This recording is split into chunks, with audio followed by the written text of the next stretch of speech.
think had probably graduated from high school when you got a job. This would have been about 1938. You got the 39, 35. You got, oh, I graduated in 38, so you graduated in 30, certainly you graduated in 35. Walter got a job in a foundry, Campbell, Wyatt and Cannon Foundry in Muskegon, Michigan, making Ford V8 motor blocks.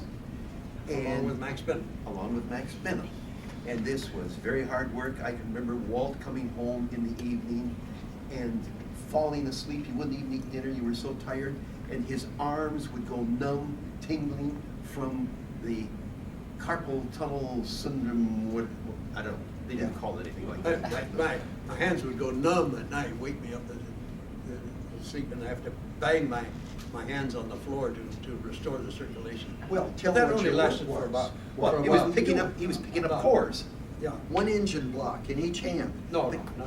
Wasn't it? No, No, set cores. of cores. A set of cores. They were See, a hot. V8 's Had in to one take of them them. out of an oven, a big oven that had a chain that got loaded on the far side, went all the way up to the top, and then came down to my side, and they were hot.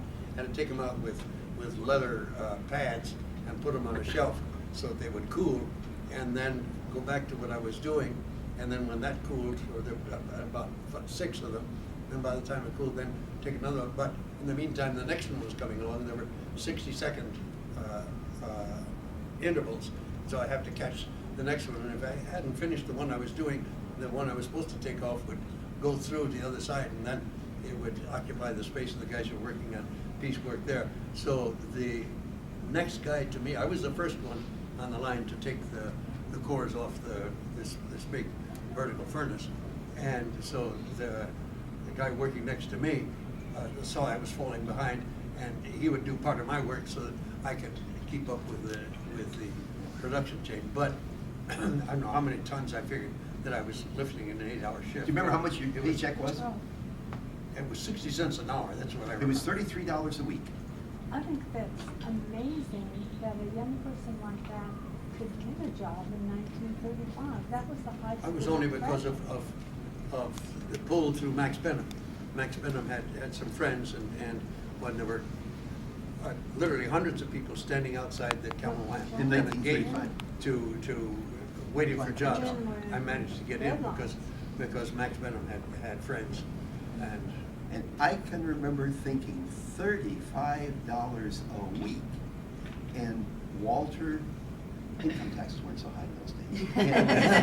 I've been making 15 cents an hour, so 60 was a 400% increase. Yeah. And so he had money, and he paid some of the family expenses. He paid the milk bill. I can't remember the name. Larson's? Larson's. I've forgotten, but Yeah. even when I was making 15 cents an hour, I paid For Bill into- Young. No, it was with Max Petersburg. Oh, right. I had to. The first thing I did As an I apprentice. get my. It was $7 and some cents a week, and $1.25 would go into to fill up the gas tank, and 11 cents a gallon on the little The Model Ford T. Model T that I was going back and forth to work because that was essential, and then a couple other things, and then I have about $2.50 left over that I gave to Mutti. And you can imagine how this made Frank Porter Illsley feel when his wife was depending upon their oldest son to pay family expenses for a man who at one point in his life had been sitting pretty high on the hog financially, and a very proud Well, man. we knew of nobody in Muskegon who had gone from the States back to Europe and then Yeah. come back, because we just didn't do that. So we didn't even mention it among our friends that our father had traveled back to Europe and then come. Because, I mean, forget It it. didn't happen. When a couple of engineers visited from Russia, Soviet Russia, in the 1930s, to visit the Campbell Vyshinsky. Cannon Foundry. Vyshinsky. Yeah, Vyshinsky and Litvinov was. I've forgotten. Yeah, anyway, these two Russians came to visit. They, in Muskegon, Michigan, They came 5 miles out of town in the country and visited in our house. Because Frank went and invited them. Because he went to invite them. Yeah. He was so internationally minded, interested in the world as a whole. That was before Hitler became prominent. Yeah, It was yeah. probably 29, something like that, 29 or 30. But as our father's financial fortunes went down the escalator, the family life also came apart. And the main source of We were paying irritation, $15 a month rent. and the main source of irritation in the family was between Frank and his oldest son, Walter.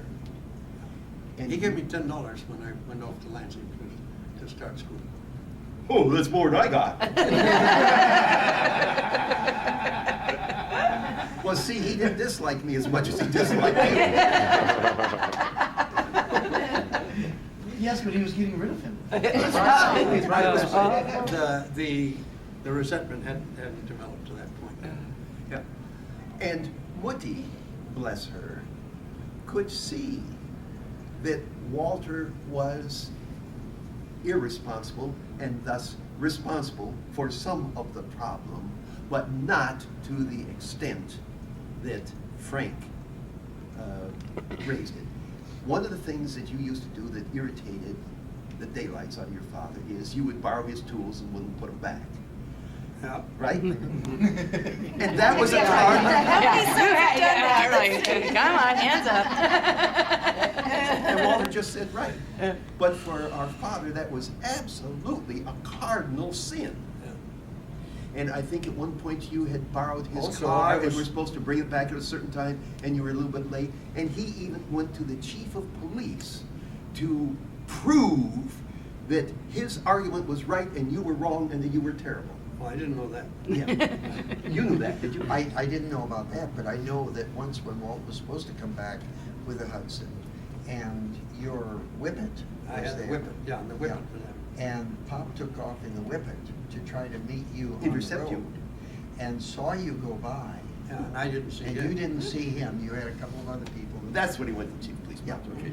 and, yeah, but there was a reason for that. Because Pop, who never made a mistake, tried to swing a U-turn to go after him, and caused another car to go off the road to avoid him. I mean, it was almost a major accident. And that's why he was That's angry at something you you can for never not know. having seen you. Yeah. Okay, you were going to say something else, I interrupted you. Well, and he said that my maintenance was so bad on the Whippet that something was wrong, and that was part of what caused the problem. But there Anyway, was he got to the friction. point where he was losing his Rational. rationality as far as relationship with me is concerned. It- At one it point, was he sad. came into East Lansing, where I was at school, and he knew the boarding house where I was staying, and he came in and told me that because out of this thing of this automobile accident, he felt that was a major crisis in his life, and he came and told me, you've destroyed my life, and I'm going to destroy yours. I did not know that. I didn't Yeah, know that. he said just those words. And he went around and hunted up my girlfriend and told her what a Helen terrible person I was. Holbrook. Helen Holbrook. Helen Holbrook, yeah. I'm sorry. Who had a 36 Ford. That we went drove zippy. 35. An 85 horsepower 36 Ford, which she let me drive. Wow, was that fun. It was a 35 Ford. Anyway, no, there's a 36. You're right. 36. The radiator was like that, and cut in like that. But I'm curious, what's your response to that when your father comes in and says that to you? What could you say? What could But he- you What'd you thought feel? something. Yeah, What'd you yeah. think? What'd you feel?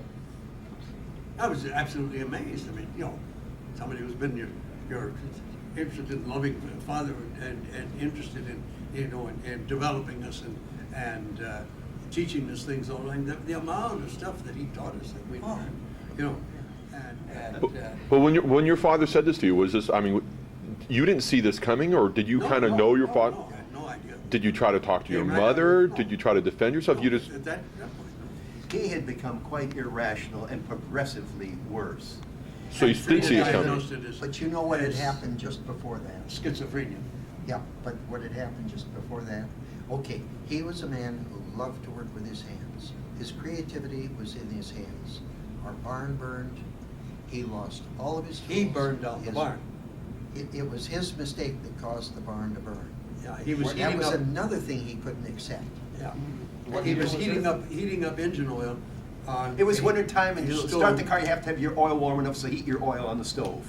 And What year? Yeah, which happened first and what That time? was About 1936. With the 36 barn. or something. Yeah, With the barn. And there was a hayloft above with the stove where he was. In which And the Walter was not flames- sleeping at that particular time. You slept in the hayloft, but you Yeah. weren't there at that time. We'll hear that He- later. He Was bed he heated it too hot, and the flame flashed up, and there was some hay exposed there, Yeah. and the whole thing burned. And Well, it you burned- saw it. We were in the Yeah. barn.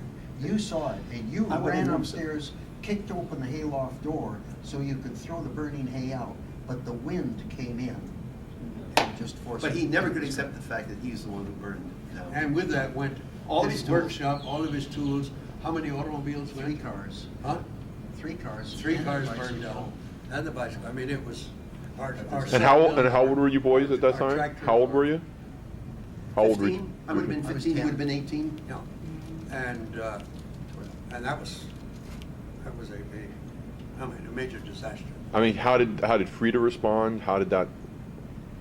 It was a tragedy for the whole family. Yeah. Now, Mutti's attitude on Papa was Sick. remember, she had studied with Dr. Hinkle. She knew something about Psychiatry, psychiatry. psychoanalysis. She understood that what was going on with him was things in his subconscious that he couldn't really deal with. Mutti, Frida loved Frank till her dying day. And she treated him with respect, and she knew the good he had done. And She had- never would divorce him. She did not divorce him, in spite of what he did at one point. Okay, it was important for Rolf and Norman and Frida to take sides.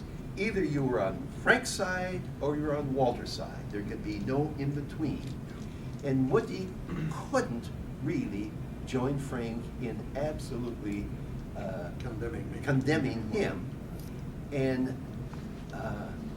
I also couldn't take Papa's side, but he didn't come down too hard on me. He wouldn't come down felt hard you on were you. weak. He felt felt, you were absolutely. God, You're you're under right. Walt's influence. Oh, I remember that. How Yeah. he told me, you were so weak, you were so weak. You've started optical coating laboratory. Walter is going to move in and take over optical coating laboratory. Mark my words. Wow. Did you know that? No. I didn't either. Yeah. Okay. Oh, that was the time we visited him in Muskegon. Yeah. When he was in the home. Now, I remember one point in that where Frida came to me, Mutti, and in appreciation, because I had said that despite all of the, he said he was going to destroy him, I felt that we had learned so much from Poppy. Yeah. And that was, I And let's guess, the go greatest back. thing could have done for her, that she felt that I was not bitter about what had happened, that I still could feel that he'd been a good father. Did you feel the confidence that the rest of the family? Yeah. So you knew that the rest of the family No, there knew was that never any doubt. there was never any doubt that about that. No. that you still had the support from your family, No. other than your father. Were you looking for the support from your family, or was it only Frank that was dividing the family? That was he the one that was asking the I rest think of the that family He was to the come? invasion. Yeah, it was so completely unexpected and out of character, and Yeah. the main concern was what was happening to our mother, because so we can defend ourselves one way or another, though you're aware of it, and it's there's not much sense of encourage or support or something like that, but you have to go on, and from that point on, when I was making my own decisions about my moves one way or another all along along the line. So did he The feel house where the resentment barn for burned you when you paid for your own way to Europe because he could not pay for the family to go to Europe? Never, That question was a never big came part. up. But do you think there was that resentment, possibly? I felt there was. I felt that I was never- a real. I never turning thought of point. it. Yeah, I felt that was a real turning point in his condemnation of you. Was when you. What was the real turning point? When Walt went to Europe on I his own. totally agree. Or when I came back, being No, anti-Hitler. no. It's when you win. When you Okay. win. The whole family lived together during this time. In the late 30s, my father was irritated with Walter not putting away the tools, and he'd But that was bark not a at him. serious And But that was not a serious thing. that was not a serious thing. That was the same as most any family where there is some internal strife. The first time that I felt there was something fundamentally wrong between my father and Walter was when the last week of August, 1939, Walter arrived in Germany. Hitler and Russia signed a non-aggression pact in September On the 1st, 25th of August, 23rd of August. And on September 1st, Hitler invaded Poland. And Walt then went up to Denmark, Elsinore, and so forth. And he started to send letters home. He sent letters home, and they had some political overtones to them. And I don't quite remember what happened to these letters, except I do remember that Papa edited them and changed them. Yes. Whoa. Yeah, and gave them I to never the knew that. newspaper. That's right, Gave gave them to to the the newspaper. That's newspaper what I thought. for publication, saying, this is what my son is, this is what Walter Illsley is reporting from Germany. But it was clearly changed. Wow. Did you I know that, never Walter? knew that. Wow. Yeah, I remember Never, that. never. Aren't you glad we're having this meeting? here today? Absolutely. Wow. Yeah. Do you think that you could find those newspapers, those papers? Sure, if it was Oh, you go published. back to the library and. That would be Muskegon fascinating. Chronicle. Sure. The letters, maybe you can. But if the letters got published, you could find them and you could go through and say, nope, this was wrong and this was wrong. You could